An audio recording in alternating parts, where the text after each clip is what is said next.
Bon, comme précisé dans ma dernière vidéo consacrée au MCU, je n'ai pas spécialement envie de vous saouler longtemps avec cet univers. Mais suite à vos nombreux commentaires, j'ai décidé aujourd'hui de vous faire participer. Après avoir parlé de la fausse mort de Loki, de l'origine du Gant de l'Infini en cours du retour de Vision, aujourd'hui il sera question de théories et mystères autour d'Avengers 3 Infinity War.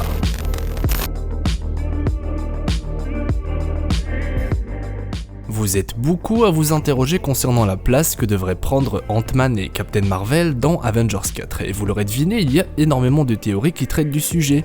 Monde quantique, voyage entre les dimensions ou encore voyage dans le temps. Une chose est sûre, le personnage d'Ant-Man est un puits à théories tant ses pouvoirs sont confus et surtout complexes. A noter que le frérot toxique souligne un élément assez important concernant Ant-Man dans son commentaire, qui me laisse penser que ce personnage assez délaissé pourrait peut-être se révéler être un atout de taille. J'ai dit un atout de taille, voilà, un atout de taille dans le prochain film Avengers. Vous n'avez probablement pas été épargné par les spoilers, que ce soit sur YouTube ou encore sur Twitter, et il semblerait que plusieurs personnages ont été vus sur le tournage du prochain Avengers habillés avec leur tout premier costume de super-héros.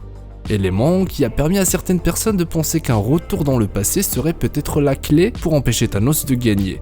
Malheureusement, c'est impossible de confirmer quoi que ce soit pour l'instant, après tout, peut-être que ce ne sont que des flashbacks.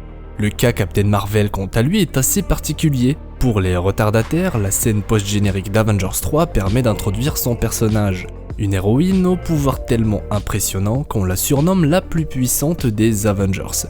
Point sur lequel il y a débat, surtout après l'énorme power-up de Thor, qui pour moi représente enfin sa caractéristique de dieu vivant. Pour rappel, Thor arrive sans grand mal à contrer les pouvoirs des 6 singularités grâce à sa nouvelle arme. Définir Captain Marvel comme la plus puissante des Avengers voudrait dire que ses pouvoirs dépassent largement ceux des pierres d'infinité.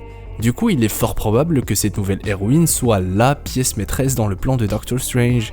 Quand je dis le plan de Doctor Strange, je parle bien entendu de la seule possibilité dans laquelle les Avengers sortent gagnants contre Thanos, une seule possibilité parmi plus de 14 millions de scénarios différents.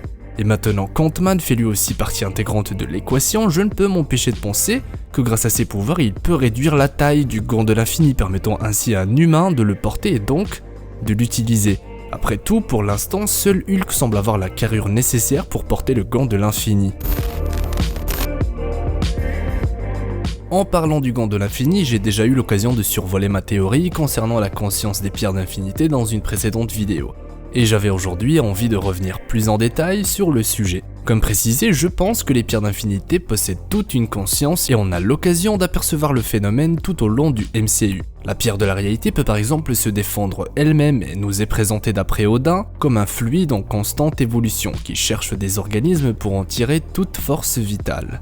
La pierre de l'esprit quant à elle communique directement avec Vision et peut même l'avertir de certains dangers. Et enfin, c'est durant Avengers 3 qu'on a l'occasion de voir la malédiction de Red Skull, qui a été à la fois téléportée par la gemme de l'espace mais également choisie par la pierre de l'âme comme gardien. Cette dernière se permet même de choisir elle-même son possesseur en lui soumettant une épreuve. Un choix difficile, celui de sacrifier la personne qu'il aime le plus pour espérer repartir avec la pierre. A noter que les personnes qui doutent encore concernant Gamora, cette dernière est toujours en vie et est prisonnière de la gemme comme l'ont précisé les réalisateurs du film. Après tout, c'était assez explicite, surtout suite au claquement de doigts de Thanos. Une scène dans laquelle il revoit Gamora et peut même communiquer avec elle. Un pouvoir probablement acquis via les pouvoirs de la gemme de l'âme. Et qui sait, peut-être que Thanos peut communiquer avec l'âme de toutes ses victimes, et certaines personnes pensent même que la moitié de l'existence présumée disparue est peut-être à l'intérieur de la pierre. Personnellement, je suis assez confus concernant ces théories, même si elles contiennent des éléments assez crédibles. Par exemple, les personnes censées être mortes ne se sont pas écroulées, mais ils sont littéralement partis en fumée, comme s'ils avaient été envoyés dans un autre endroit, dans une autre dimension, dans une autre réalité ou je ne sais quoi. Pour le coup, je ne sais pas trop quoi en penser, et je compte sur vous dans les commentaires pour éclairer ma lanterne. Du coup, deux choix s'offrent alors à nos héros pour espérer changer la donne. Soit essayer d'éviter l'avènement de Thanos en jouant avec les rouages du temps, ou alors annuler le souhait de Thanos, ce qui voudrait dire partir à sa recherche, réussir à le vaincre, et procéder une deuxième fois à la puissance des 6 singularités réunies. Toutefois, un élément me dérange concernant ce deuxième choix, c'est que je ne pense pas le gant de l'infini capable de tenir le choc d'une deuxième utilisation. Et on le voit après le fameux claquement de doigts, le gant a littéralement fondu et il est fort possible que Thanos ne puisse plus utiliser le pouvoir des 6 gemmes simultanément. A noter que juste après l'attaque de Thor, il arrive à utiliser la pierre de l'espace pour se téléporter et par conséquent, fuir le combat. Revenons-en à notre théorie de base et la question que je me pose, c'est est-ce que les pierres d'infinité partagent toutes la même conscience? Et j'en vois certains qui voient déjà où je veux en venir. C'est dans ma vidéo consacrée à Tony Stark que j'évoque Nemesis, l'entité qui dans les comics se cache sous les traits des gemmes de l'infini. C'est bien entendu beaucoup plus complexe que ça, mais c'est pour vous résumer et surtout pour éviter de me répéter. Vous l'aurez compris, je soupçonne le MCU de vouloir intégrer ce personnage dans les prochaines phases. Et pour le coup, soit il sera question d'une 7ème pierre d'infinité, comme évoqué dans ma précédente vidéo, dans le même esprit que les comics donc, ou alors la destruction des 6 gemmes pourrait peut-être libérer le personnage de Nemesis. C'est dans Avengers 3 Infinity War qu'on découvre qu'il est possible de détruire les gemmes, et j'ai du mal à penser que nos héros puissent laisser un tel pouvoir risquer de les menacer de nouveau. Du coup, s'en débarrasser définitivement serait une bonne manière de clore le chapitre consacré aux pierres et permettre ainsi l'introduction de nouveaux mondes, de nouveaux personnages et par conséquent, de nouveaux artefacts. Après tout, peut-être qu'il est possible d'utiliser le pouvoir du gant pour détruire les pierres, du moins, l'hypothèse n'est pas à écarter. Une chose est sûre, si jamais le gant de l'infini se retrouve dissocié de son utilisateur actuel, il se pourrait bien que ce soit Hulk qui le prenne, étant la seule personne à pouvoir résister au pouvoir de cet artefact et surtout, la seule personne à pouvoir le porter.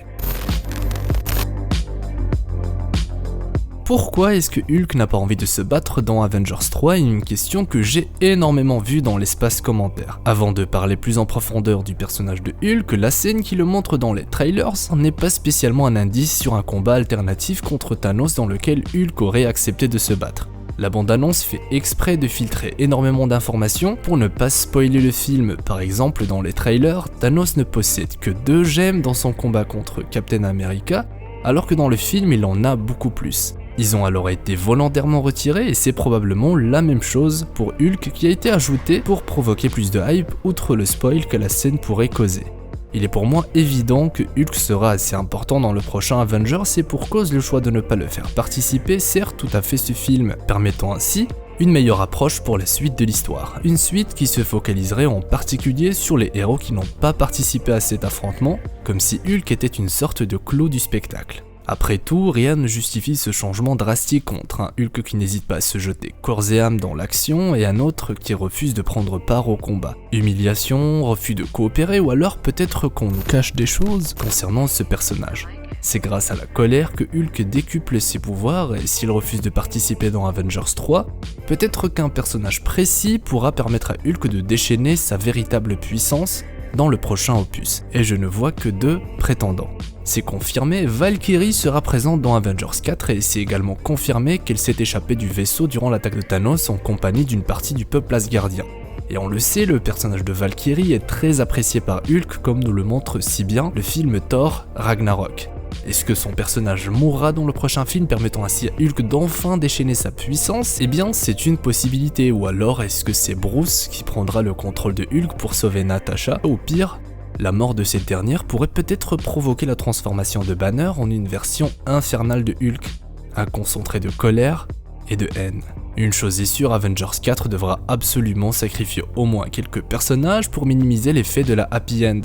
Après tout, ça reste un film de super-héros. Et c'est sur les sages paroles de Psycho Creature que je signe la fin de cette aventure consacrée au MCU. Honnêtement, je ne pense pas revenir sur cet univers de sitôt, j'attendrai vraiment d'avoir du concret avant de vous refaire voyager. Du coup, ça va être le temps pour moi, ou plutôt pour vous, d'explorer d'autres univers à travers mes petites vidéos, et comme je suis assez gentil, je vous ai même préparé un petit teaser en fin de vidéo des univers qu'on va explorer ensemble prochainement. Je compte sur vous pour défoncer le pouce bleu avec le gant de l'infini, de partager la vidéo grâce à la dimension miroir et surtout, dites-moi dans l'espace commentaire ou via les réseaux sociaux, c'est au choix, ce que vous en pensez de tout ça et comment est-ce que vous percevez la fin d'Avengers 4. N'hésitez pas à partager votre vision des choses, peu importe que ce soit logique ou invraisemblables. Promis, je me ferai un plaisir de lire tous vos commentaires et d'essayer de répondre à tout le monde. La dernière fois que j'ai dit ça, je me suis ramassé 3000 commentaires dans la tronche, j'ai rien compris. Mais bon, j'estime que c'est vraiment la moindre des choses. Si c'est votre première fois sur la chaîne, n'hésitez pas à rejoindre l'aventure en vous abonnant, et si vous avez envie de soutenir financièrement la chaîne, c'est désormais possible et je vous en parle plus en détail sur la page du Tipeee. Ce n'est aucunement une obligation et ça permet juste aux personnes qui apprécient réellement mon travail d'aider au développement de la chaîne. Si vous avez envie d'en savoir plus sur la 7ème pierre d'infinité, sur Loki ou encore sur Doctor Strange, je vous renvoie à mes autres vidéos consacrées au MCU. Quant à moi, je vous souhaite une agréable journée ou soirée, c'était HeroSafe, l'explorateur d'univers, pour vous servir.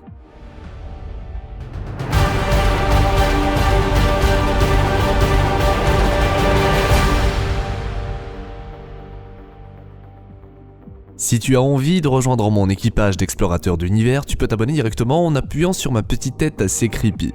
C'est gratuit et ça fonctionne également avec un smartphone ou une tablette. Vous avez envie de soutenir financièrement la chaîne, c'est désormais possible. Et si vous êtes sur Twitter, je sais pas ce que vous attendez pour me follow.